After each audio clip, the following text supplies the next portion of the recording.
নবী করিম সাল্লাল্লাহু আলাইহি সাল্লামের একটি হাদিস আছে, স্বর্ণের অক্ষরে এটাকে লিখে রাখবার মতো। তিনি বলেছেন, আলা উখবিরুকুম বিআহলিল জান্নাহ, ওহে লোক সকল, তোমাদেরকে কি আমি বলে দিব না জান্নাতি মানুষ কারা? আপনারা জানতে চান জান্নাতি কারা? জানতে চান ভাই? আল্লাহু আকবার। আল্লাহ আমাদের সবাইকে জান্নাতি হওয়ার তৌফিক দান করুন। নবীজি বলেছেন, আলা উখবিরুকুম বিআহলিল জান্নাহ, তোমাদেরকে কি আমি জান্নাতি মানুষদের কথা বলে দিব না কারা জান্নাতি হবেন, তাদের মার্কা কি হবে, আলামত কি হবে? হেরামাত নবীজি সাল্লাল্লাহু আলাইহি সাল্লাম বলেছেন, দেখুন জান্নাতি মানুষের মার্কা কি, আলামত কি।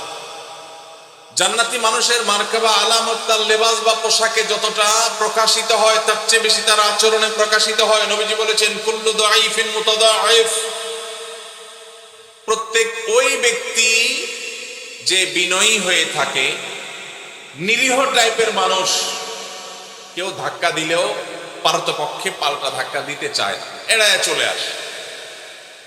কেউ তাকে চরম অপমান করছে, সে চাইলে প্রতিশোধ নিতে পারে, কিন্তু মাথাটাকে নিচু করে সে জায়গা থেকে সরে যায়। এরকম লোক কিছু লোক আছে না নাই? আমাদের সমাজ তাদেরকে বোকাশোকা মনে করে, আমাদের সমাজ তাদেরকে দুর্বল মনে করে, আমাদের সমাজ তাকে নিরীহ এবং অসহায় মনে করে, বেকুব বা নির্বোধ মনে করতে পারে সমাজ। কিন্তু আল্লাহর নবী বলছেন, এই মানুষগুলো তাদের যদি ঈমান, বেসিক যে বিষয়গুলো আছে, ফরজ বিধানগুলো আছে, সেগুলো যদি তারা ঠিকঠাক মতো পালন করে থাকে, তাহলে এই লোকগুলো জান্নাতি হওয়ার সম্ভাবনা অনেক জোরালো। ভাইরা আমার, বিনয়ী বা নিরীহ মানুষ আমাদের সমাজে পরিমাণে কম না বেশি? কম। আর এর বিপরীতে একই হাদিসে নবীজি বলেছেন, আলা উখবিরুকুম বিআহলিন নার, তোমাদের কি আমি বলে দিব না যে জাহান্নামী কারা হবে, কারা জাহান্নামে যাবে, তাদের মার্কা কি বলে দিব? নবীজি সাল্লাল্লাহু আলাইহি সাল্লামকে যখন বলা হলো, হ্যাঁ আল্লাহর রাসূল অবশ্যই বলুন, তখন তিনি বলেছেন, কুল্লু উতুল্লিন জাওয়াজিন মুস্তাকবির, গোয়ার কিসিমের মানুষ, ঘাড় মোটা, তেড়া, রূঢ় স্বভাবের, শক্ত প্রকৃতির, দিলের ভিতরে কোনো নরম নাই, কোমলতা নাই, কোনো প্রকার বিনম্রতা নাই, মমতা নাই, যেটাকে বলা হয় শক্ত হৃদয়ের, শক্ত মনের মানুষ আছে না নাই? অহংকারী, তার ভিতরে কোনো বিনয় নাই, সব সময় তেড়া তেড়া কথা বলে, সব সময় গোড়ার মতো গায়ের জোর দেখায়, আছে না নাই?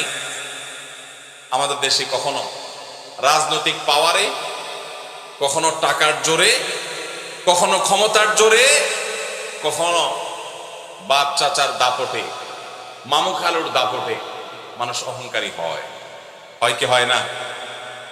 আবার অনেক সময় কোনো কারণ ছাড়াও মানুষ অহংকারী হয়। নবীজি সাল্লাল্লাহু আলাইহি সাল্লাম বলেছেন, আল্লাহর সবচেয়ে ঘৃণিত মানুষ হলো যে অহংকার করার মতো কিছু নাই, অথচ তারপরও সেও অহংকার। আমরা এমন একটা সমাজে বসবাস করছি, একজন প্রাপ্তবয়স্ক মানুষ তো অনেক পরের কথা, ছোট ছোট বাচ্চা কাচ্চাকেও দেখবেন আচরণের মধ্যে এমন পরিমাণ যুদ্ধ যুদ্ধ ভাব, এমন পরিমাণ মার মার কাট কাট ভাব, এমন পরিমাণ অহংকার ভাব, এমন পরিমাণ আপনার সব ভেঙে চুরে শেষ করে ফেলবে এমন ভাব। ঘরে ঘরে দেখবেন বাচ্চাদের মধ্যে টেন্ডেন্সি আসছে না, আসে নাই? আমরা আমাদের শৈশবে দেখেছি ছোট ছোট পিচ্চি পোলাপান একেবারে চুপচাপ থাকে, আর এখন দেখবেন যে 2-3-4 বছর পোলাপান পর্যন্ত দেখবেন যে চুন থেকে নুন খসলেই ভাঙচুর শুরু, রিয়াক্ট শুরু, ঠিক না বেঠিক? বাপমা পর্যন্ত তাদের সেই দুঃস্বভাবকে রোগ মনে করে না, তারা আবার অহংকার করে, তো অনেক রাগী, অনেক রাগী, যেভাবে বলে তাতে মনে হয় যে বাপমা এটা তো অনেক গর্বিত, মানে তার মধ্যে বেটাগিরি অনেক বেশি। আসলে যে বাচ্চা মোটামুটি রুগী হয়ে রয়েছে নানা কারণে, সেটা বোঝার মতো ক্ষমতা মা বাপের। ভাইরা আমার, নবী করিম সাল্লাল্লাহু আলাইহি সাল্লামের একটি হাদিস আপনাদেরকে শোনাতে চাই, আবু দাউদে বর্ণিত হয়েছে। নবীজি সাল্লাল্লাহু আলাইহি সাল্লামের সম্পর্কে বলেছেন, আনা যাইমুন বিবাইতিন ফি রাবাদিল জান্নাতি লিমান তারাকাল মিরা ওয়া ইন কানা মুহিক্কা, যে ব্যক্তি কোথাও ঝগড়া এড়ায় চলবে। কি এড়ায় চলবে ভাই? ঝগড়া। আপনি বাজারে গেছেন, রিকশা দিয়ে যাচ্ছেন, কারোর সাথে এমন কোন উপলক্ষ তৈরি হলো, একজন রাস্তার মাঝখানে দাঁড়ায় আছে, আপনার রিকশার যতই বেল বাজানো হচ্ছে উনি সরেন। এরপরে যখন ওনাকে একটু ভালোভাবে বলতে গেছেন, উনি গায়ের দিকে দাঁড়ায় আসছে। আপনি এখন চাইলে তার 5টা কথা শুনাইতে পারেন যে ভাই রাস্তাটা কি আপনার বাপের, অনেক কথাই বলতে পারেন, কিন্তু আপনি দেখছেন যে কথা বলতে গেলে কথা বাড়বে, এবং কথা বাড়লে আমার আখলাক নষ্ট হবে, জবান নষ্ট হবে, মুখ নষ্ট হবে, আমল নষ্ট হবে। এই জন্য আমি নিজে সত্যের উপর আছি, সে অন্যায় করতেছে এটা জানার পরও আমি তার সাথে ঝগড়া না করে মুখটা আরেক দিকে ফিরে আসতে বের হয়ে চলে আসলাম। নবীজি বলেছেন এই কাজটা যারা নিয়মিত করতে পারবে, যারা এই কাজটা করবে, এই গুণ যারা অর্জন করবে, তিনি বলেছেন জান্নাতের এক পাশে তার জন্য একটা প্রাসাদের দায়িত্ব আমি নিলাম। আল্লাহু আকবার। আল্লাহ তাআলা আমাদের সবাইকে ঝগড়া বিবাদ এড়াবার তৌফিক দান করুন। অনেক আমলের কথাই তো শুনছেন ভাই, সুবহানাল্লাহ, আলহামদুলিল্লাহ, তাসবিহ, তাহলিল, জিকির, আজকার, অনেক আমলের কথা আমরা শুনছি। আজকে ভাই নতুন একটা আমলের কথা শুনলাম। এটাও যে আমল সেটা আমাদের অনেক ভাই ব্রাদাররা জানেন না। সে আমলটা হলো ঝগড়া করার সুযোগ আছে, স্কোপ আছে, গায়ের জোর আছে, সাথে লোক আছে, চাইলে কথা বাড়ানো যায়। এবং যার সাথে ঝগড়া তৈরি হয়েছে তিনি একটা ফালতু বিষয় নিয়ে আপনার সাথে ঝগড়া লিপ্ত হয়েছেন, তিনি একেবারে অন্যায়ের উপর আছেন, ভুলের উপরে প্রতিষ্ঠিত আছেন, আপনি পরিষ্কারভাবে দেখছেন তিনি রং, এরপরও তাকে রং জেনেও আপনি সত্য জানার পরেও শুধু ঝগড়াটাকে মিনিমাইজ করতে গিয়ে যে আমি কথা বাড়াতে চাই না, এই জন্য আমি হেরে গেলাম, কথা বাড়াইলাম না, এই কাজটা যদি করতে পারেন তাহলে নবীজি জান্নাতের চৌহদ্দির ভেতর একটা প্রাসাদ আল্লাহর কাছ থেকে আপনাকে পাইয়ে দেওয়ার দায়িত্ব নিয়েছেন। আল্লাহ আমাদের সবাইকে জান্নাতি হওয়ার তৌফিক দান করুন। ভাইরা আমার, এই আমলটা প্র্যাকটিস করবেন তো আজ থেকে ইনশাআল্লাহ। দিনে যদি একবারে আমলের প্র্যাকটিস করতে পারেন, কয়বার? একবার। এভাবে যদি প্রতিদিন আপনি চেষ্টা করেন যে আমার সহপাঠীর সাথে স্কুল, কলেজে, মাদ্রাসায়, আমার কোনো সহকর্মীর সাথে কর্মস্থলে, কিংবা পরিচিত অপরিচিত যে কোনো মানুষের সাথে কোনো পাবলিক প্লেসে, এমনকি নিজের বাসা বাড়িতে নিজের ঘরের লোকজনের সাথে কথা বাড়াইলেই বাড়ানো যায়। অন্যায়টা সে করছে আপনি জানেন, এরপরও যদি আপনার রাগটাকে হজম করে নেন তাহলে এই পুরস্কার আল্লাহ আপনাকে দিবেন। আপনি দুনিয়া থেকে জান্নাতি এটার নিশ্চয়তা আল্লাহর কাছ থেকে আপনি করে যেতে পারবেন যদি আপনি ঈমান, ফরজ আমলগুলোর পাশাপাশি এই আখলাকটা অর্জন করেন। চেষ্টা করে যাবেন ইনশাআল্লাহ। মুশকিল কি জানেন? মুশকিল হলো ইবলিস। ইবলিস কি বলবে জানেন? ইবলিস বলবে যে মাথা খারাপ, তুমি যদি এখন জবাবটা না দাও, তুমি যে একটা অন্যায় কথা বললো এটার জবাব না দিলে এর মানে তুমি তার অন্যায়টাকে মেনে নিলা। ইবলিস বলবে কি বলবে না? এটারে বলে নেক্সিরত ধোঁকা। এটারে কি বলে ভাই? নেক্সিরত ধোঁকা। বুঝেন আপনারা? বুঝেন না? মানে দেখতে মনে হয় যে কাজটা ভালো কাজ, আসলে শয়তানি কাজ। আসলে কি কাজ? শয়তানি কাজ।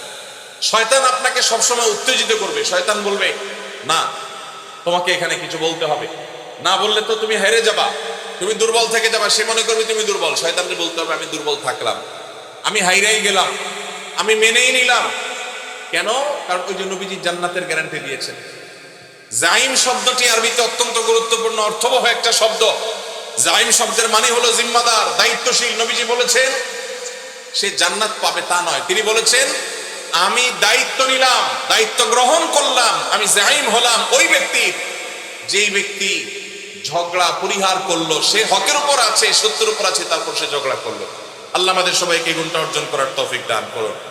ভাইরা আমার, ঝগড়া এড়াবার চেষ্টা করবো তো ইনশাআল্লাহ। যদি ঝগড়া এড়াইতে পারে, কথা বললেই কথা বাড়ে। এমন একটা কথা বলছে পুরো মেজাজটা গরম হয়ে গেছে, আমি এখন চাইলে আরেকটা কথা বলতে পারি কিন্তু বললাম না, বাহ্যিকভাবে হেরে গেলাম। শয়তান কিন্তু উস্কাবে, শয়তান কিন্তু খোঁচাবে, শয়তান কিন্তু উত্তেজিত করবে, বলবে যে আরে মাথা খারাপ, এইভাবে যদি হাল ছেড়ে দাও তো সবাই কি মনে করবে? মনে করবে এর দোষ ঠিকই আছে, নাহলে সে চুপ করে চলে গেলে কেন? সবাই মনে করুক আমাকে খারাপ, আল্লাহ আমাকে ভালো মনে করবে ইনশাআল্লাহ। এই গুণটা অর্জন করা যাবে ইনশাআল্লাহ। ভাই, একই হাদিস আবু উমামা বাহির রাদিয়াল্লাহু আনহু বর্ণনা করেছেন, সূরা আবু দাউদে বর্ণিত হয়েছে। এই হাদিসের পরের অংশে নবীজি বলেছেন, ওয়া বিবাইতিন ফি ওয়াসতিল জান্নাতি লিমান তারাকাল কিযবা ওয়া ইন কানা মাযিহা। যে ব্যক্তি মিথ্যা কখনো বলে না, মিথ্যা কখনো বলে না, এমনকি রসিকতা করে মজা করেও কখনো, দুষ্টমি করেও কখনো সে মিথ্যা কথা বলে না। আজকাল যুবকদের মধ্যে দেখবেন দুষ্টমি করে হাসতে হাসতে, খেলার ছলে, বিনোদনের ছলে মিথ্যা কথা বলা, এটাকে অপরাধ পর্যন্ত মনে করছে না। মুসলমান সিরিয়াসলি মিথ্যা কথা বলবেই না, এমনকি দুষ্টমি করে মজা করে রসিকতা করে মিথ্যা বলতে পারে।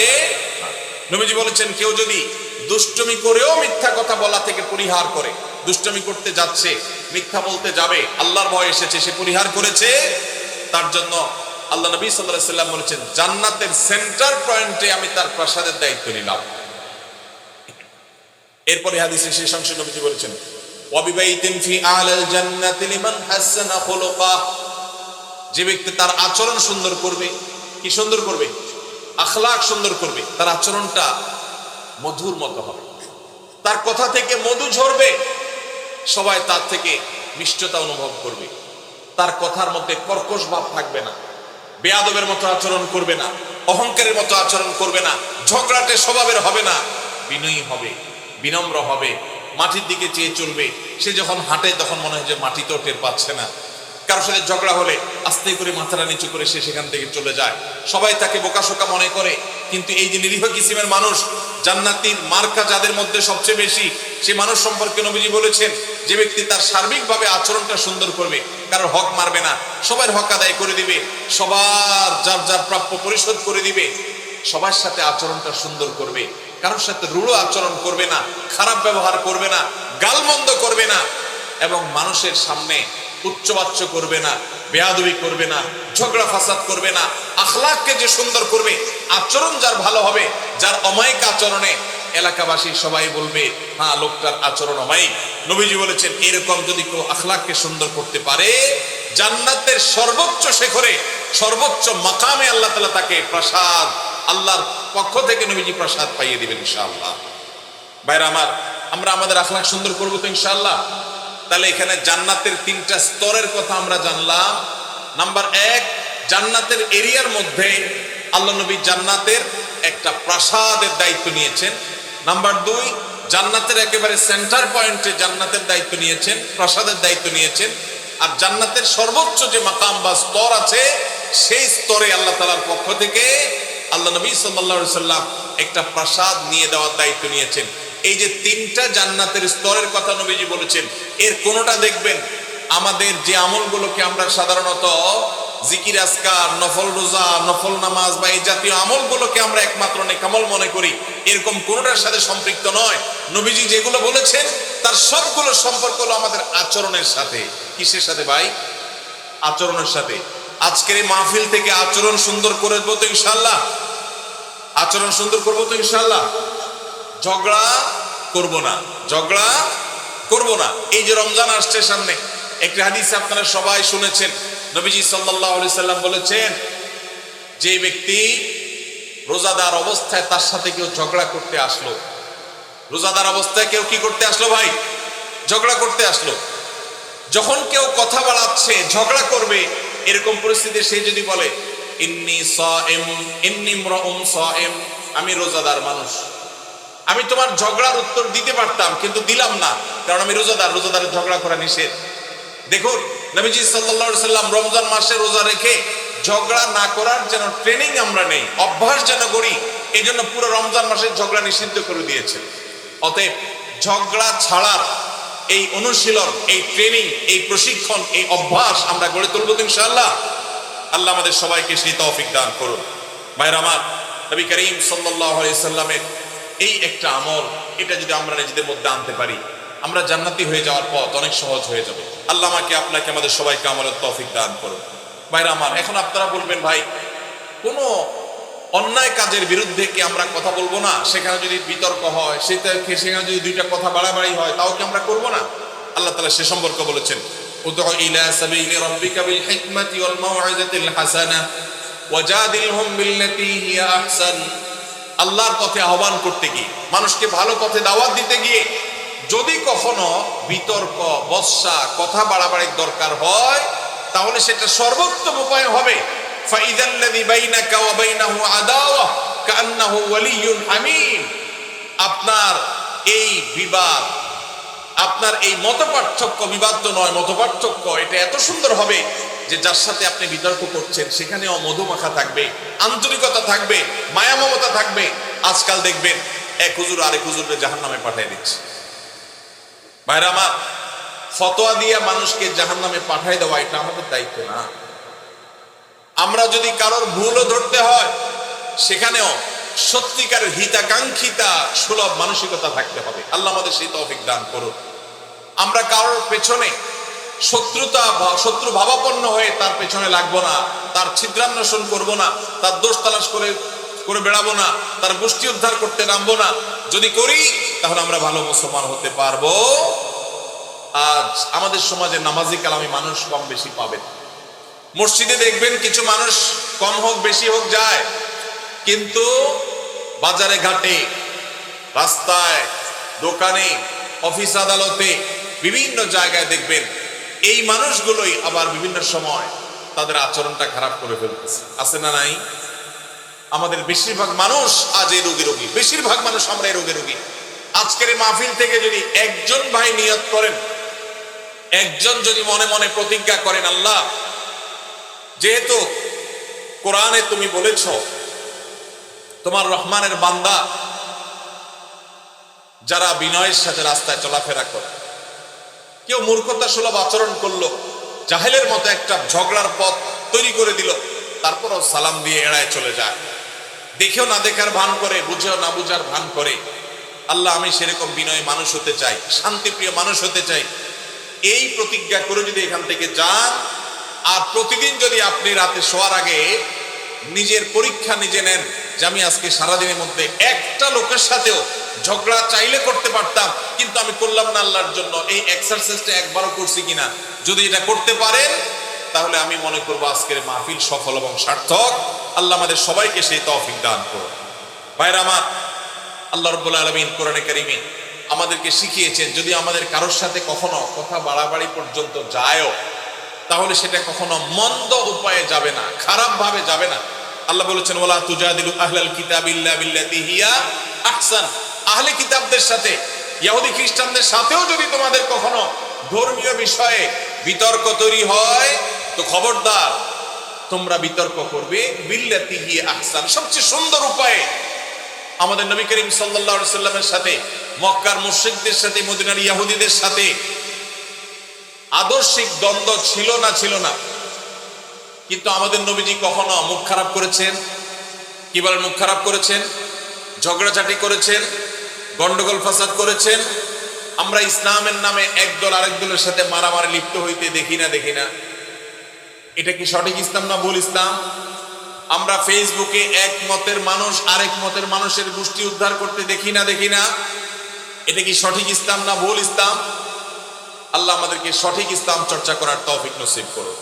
ভাইরা আমার, কারা কারা ঝগড়া যতটুকু করার স্বভাব আছে এটাকে কমাবার নিয়ত করেছে একটু হাত তুলে দেখান। আল্লাহ আপনি আমাদের সবার আখলাক গুলাকে সুন্দর করে দেন। আল্লাহ আমাদেরকে আপনি শান্তিপ্রিয় মানুষ বানিয়ে দেন। আল্লাহ আমাদেরকে আপনি আল্লাহ আপনার ওলি বানিয়ে দেন। আল্লাহ আমরা যেন নম্র ভদ্র মানুষ হয়ে যেতে পারি সেই তৌফিক দান করেন। জান্নাতি লোকের মার্কা নিয়ে দুনিয়া থেকে যাওয়ার তৌফিক দান করেন। আজকের মাহফিল থেকে আমাদের অন্তরকে আপনি পরিবর্তন করে দেন। ভাইরা আমার, নবীজি সাল্লাল্লাহু আলাইহি সাল্লাম বলেছেন মা দাল্লা কওমান বাদি হুদান কানু আলাইহি ইল্লা উতুল জাদাল। নবীজি বলেছেন আমার পরে কোন সম্প্রদায়, কোন এলাকার মানুষ, কোন জাতি তারা যদি গোমরা হয় তো মনে রাখবে তাদের মধ্যে গন্ডগোল, ফাসাদ, মারামারি, ঝগড়া, বিবাদ এগুলো বৃদ্ধি হবে। এই কারণেই তারা হক থেকে বিচ্যুত হবে, গোমরা হবে। মানুষ যখন বিতর্ক প্রবণ হয়, বর্ষা প্রবণ হয়, ঝগড়া করা তার স্বভাবের মধ্যে চলে আসে, আল্লাহ হক থেকে তাকে দূরে সরায় দেন। সে হক হারিয়ে ফেলে, বিভ্রান্ত হয়ে যায়। এই জন্য ভাইরা, জান্নাতে যাওয়ার যদি প্রত্যাশা থাকে তাহলে মাটির মানুষ হতে হবে, গোয়ার নয়, অহংকারী নয়, বিনয়ী হতে হবে। সমাজের মানুষ বলবে একটু বোকাশোকা, কিন্তু আল্লাহর কাছে আপনি চালাক। সমাজের মানুষ বলবে একটু বেকুব, কিন্তু আল্লাহর কাছে আপনি বুদ্ধিমান। আল্লাহ আমাদের সবাইকে সেই মানুষ হওয়ার তৌফিক দান করুন।